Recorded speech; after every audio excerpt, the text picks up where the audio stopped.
Hello everybody and welcome. I hope you're well. Well, I am back after 2 weeks that I haven't made any videos on YouTube. I have been active on my social medias, but in this one I've been a bit absent. I had some personal issues.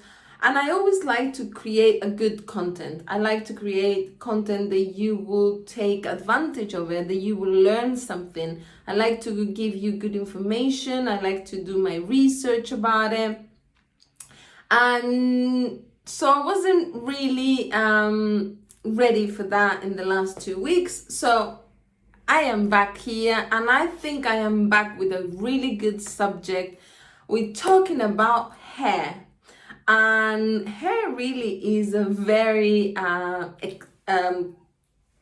big subject, but we're going to talk about some of the problems we have with hair when we have hair loss, when we have alopecia. Some men also have some partial hair loss.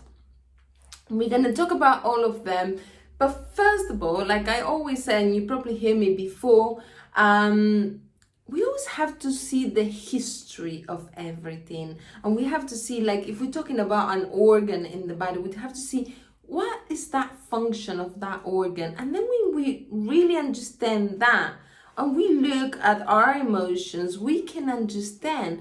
So if this organ is not working, is not functioning well, so what is that saying to me in my emotions? What is it deep inside me? So for example, if you have issues, the liver comes to my mind now. So if you have issues in your liver, the liver has some functions.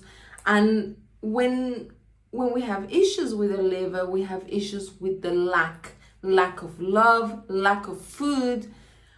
Because the liver has one of those functions is the reserve. It has to reserve all that food. So when we have issues with the liver, I have a whole video, I'm going to leave it here. We have issues with the reserves, with the lack.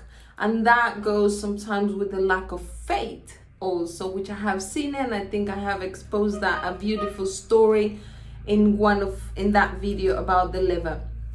Now, the hair has an enormous history, and it depends of which culture we're talking about, which countries also we're talking about. It's a different history. It depends of some religions also. Hair has a different history from it. So hair really, I will have to make a whole hour video to talk about, and probably more hours to talk about different histories of hair. But we're going to talk about some of them just to show you the variety of histories and what hair represents for different cultures and different countries. So when we talk about hair, we need, if we have any issues with hair, we need to look at conflict with our identity, because the hair represents mainly identity, my identity. My hair represents my identity. You will know me because I have my hair just like this. Now, if I come back tomorrow and I shave all my hair and I shave my eyebrows, that is not gonna happen. But if that happens, is also you will not probably recognize me. And if everybody will shave, and if everybody will shave their eyebrows, we're not gonna differentiate from each other, because we all gonna look the same. Some a bit more white, some a bit darker, some black, but we all gonna look a bit the same. So our hair really talks about our identity. Now that I mentioned the shaving, for example, so if we go back in history, the blacks were in the times of slavering, they used to shave their hair, and you will know which one was a slave because they have shaved their hair, for example.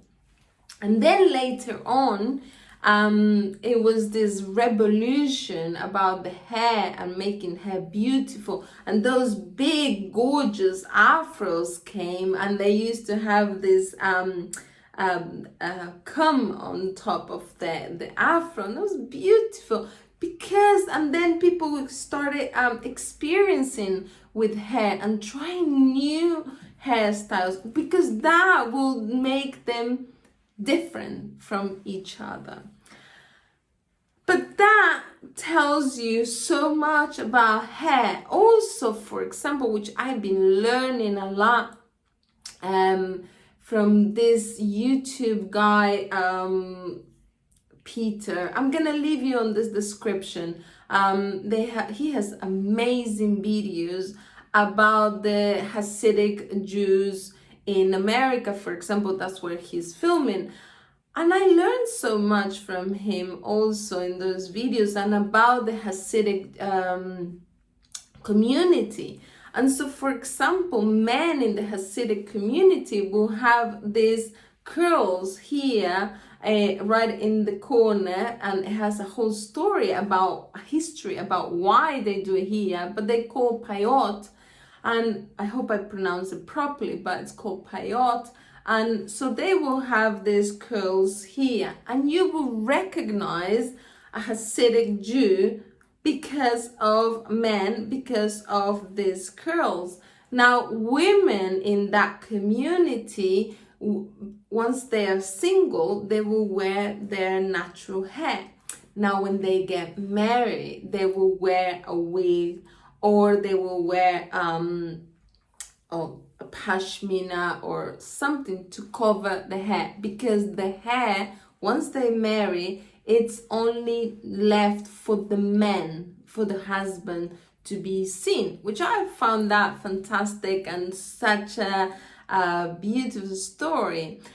So every community has a story, like Indian Americans, Indians from my country, which they were the Charuas, and then they have the Mayas, Aztecas, and all of them also have a whole history with the hair. The longer, the thicker, the healthy, the better.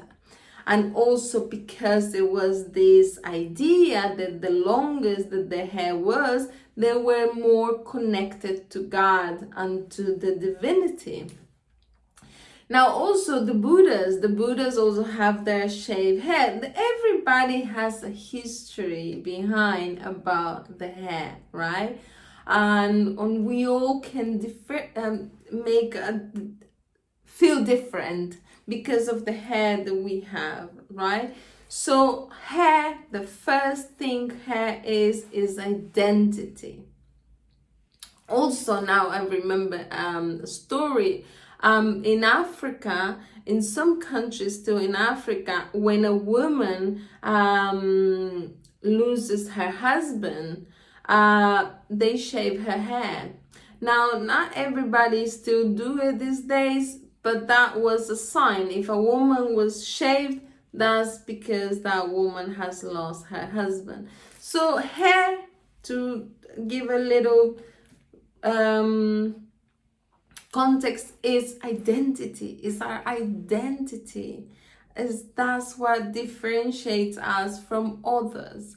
Now, also the hair represents the strength and the protection. You know, some people will say in winter, say, oh, I leave my hair a bit longer because it gets a bit colder. I heard this a lot when I used to live in England. So hair also talks about strength, and then we go to the story of Samson. When he lost his hair, it was saying that he lost his strength. So also hair tells us about that.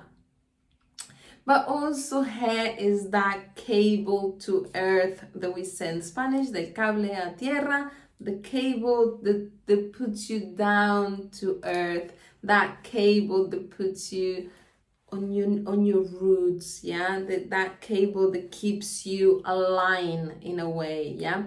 But it's also our antennas. The hair, it's saying, is known for the antennas. That antenna that connect us to God, to the divinity, to whoever you call God. It could be God, it could be the universe, whatever is a higher power. And that antenna is the one that it's saying that it connects us to God. That's when the Indians and many other cultures believe that the longest the hair is, the more connected with God that we are. Now, also the hair tells us about conflicts with dad, with my dad, your dad, the biological dad, your father, or the father that has raised you, but normally is with the biological dad. Now, when we have issues with our dad, with our father, we can also have issues with our hair. When we lost our protection from our father, maybe it was a separation between you and your father. Maybe your father died, and after your father died, you lost all your hair. So also the hair, because it's right on our head and it's sent the part of our body that is closer to God is also our head. So when we have issues with our hair also, we're talking about also maybe a conflict with God, with the divinity, and with the authority. And authority can be your father, authority can be the highest authority, that is God, but also could be the government, or it could be your boss. So any authority, you say, well, my mom was the authoritarian. Normally, it could be a conflict. If you have a conflict with your hair, if you have a problem in your hair, it could be a conflict with your mother. But most of the time is with the father, and you need to look for that. But also the hair is the crown. It's well known to know that it's that crown that it's us, that our authority, our identity, our crown. Now, when we have a hair loss, we have to differentiate them. So if it's a hair loss, that you lost lots of hair, like that happened to me now in June. That's why I'm doing this video. So I lost half of my hair. I know it doesn't look like it because I have a lot of hair, but I lost half of it in June. And I will tell you in a minute why not. But then also is that symbolic loss of hair that I call it, which we all lose hair every day. Now, I'm not losing the amount of hair I was losing in June, but I am still losing one hair here, one hair there. That's normal. Now, when we know that it's, oh, okay, I'm losing hair, is when you touch it and you know that you don't have the same amount of hair, that there is a difference there. So when we have hair loss, like a big hair loss, and we've seen this, right, that we are touching our scalp and it's a problem there. Now we need to look for those issues. We need to look for a problem with your identity. I made a video, but unfortunately it was in Spanish. I made a live video about a year later in this pandemic, what's gonna happen. And I predicted, not predicted, it's not like I'm predicting, but I did predict in a way.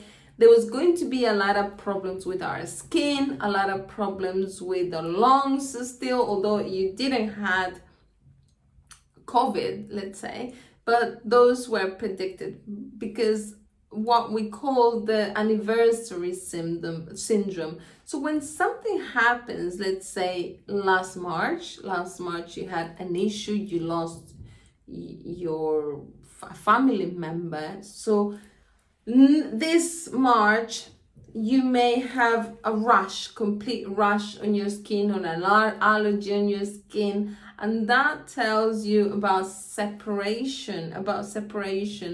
And there was live maybe with an irritation, if it's an allergy, because you are angry still that you lost this family member last year, and those emotions were not worked on you. You didn't process all those emotions, so those emotions are still there. So this March, your unconscious doesn't know any difference if it's 2020 or 2021, but your unconscious knows, oh, March is here. That's when you lost your father and you were really angry. You were really angry at that loss because it was unfair. It was not fair whatsoever. So your unconscious said, oh, and you didn't process those emotions, right? Right. So now you have what? Analogy in your skin, because the skin represents the desired contact that we want to have, and that goes to separations in life, or that forced contact. That could be, I don't want to go to work, so every time I have to go to work, I get this whole rush on my body because I hate my job. I don't want to have this contact. I don't want to go to work. So with the hair is the same. Many people last year in 2020, in the middle of the pandemic, people lost their identity because they lost their job and they don't know who they are now. Some people had to now start being teachers for their kids, and they hated that because we're not teachers. So that has changed your identity, or your identity just changed it because now your house is full of people because you have to keep this bubble and you have to keep the quarantine inside the house. And now your house that you used to have all quiet every day now is full of people, and your identity has changed. So maybe you didn't process those emotions there because that's how we do it sometimes. But now this year, you lost all your hair, or you lost most of your hair, or you had a big loss of hair because you lost your identity. Now, this happened to me, I said, in June. And I have to tell you, last year for me, but this year also, it was a big change of identity, which I'm very proud of it because it was for good. So I would say, yes, I lost half. That's how I said it. It was half of my hair, and I think it was half of my hair. And I probably lost half of my identity, which is not the same as my essence. But I did lose my identity. I changed. Now I'm doing these videos. I'm doing a lot of beautiful work, which I wasn't doing before. And I had to change many things in my identity to be able to do this also. I had to shed many layers of skin to be able to do this that I love so much. So I would say for me, it was a good change because I know it's gonna grow another beautiful, strong hair, but with this identity that I have today. And we always have to go and look for those good things. See the positive, because what's worst than losing your identity, which it could be a good thing. Losing your identity could be what saves you. We need to shed that skin. Now, also when men loses their hair, when those men loses the top of their crown, and you see this a lot when men do changes in their lives. So a lot of men will change their lifestyle, or they get married and they lose that. Now we have to see their conflicts with father, to see if it was not any conflict there with the father, but or with the protection, or with that identity of them. Maybe they just got married and now they have a whole new identity. It's not the single life anymore. Now it's this married life that they have. It's a lot of famous people. They got married and lost a lot of hair, but also they lost a lot of the protection. What they thought it was their protection. And these two people came in mind to me when they lost their big protection. I would say Prince William and Prince Harry. They lost a lot of hair, if you've seen photos from before and after. And that was a big change probably with that protection that they used to have, which was their mother. Or the identity, what they're looking for. Prince William lost a lot of hair when he got married. So that tells a lot about the person. Now, alopecia is another thing, because alopecia is some localized pieces, or sometimes it's a general alopecia. Now, general alopecia, we need to look for a big change in their identity. What happened to that person? When the person feels they had lost a lot of their identity. But also, we need to see for localized alopecia. So let's pretend the alopecia is right here, and right here is where your dad used to touch your hair every time he was close to you, and you lost your father, and now you have it in that area where he used to touch it. You lost the hair and you have an alopecia. Also, we need to look for memories of something that was not so pleasant, also maybe where somebody touched that area but not in a pleasant way. Also, we need to look for that when it's alopecia, and depends of what areas of the head is.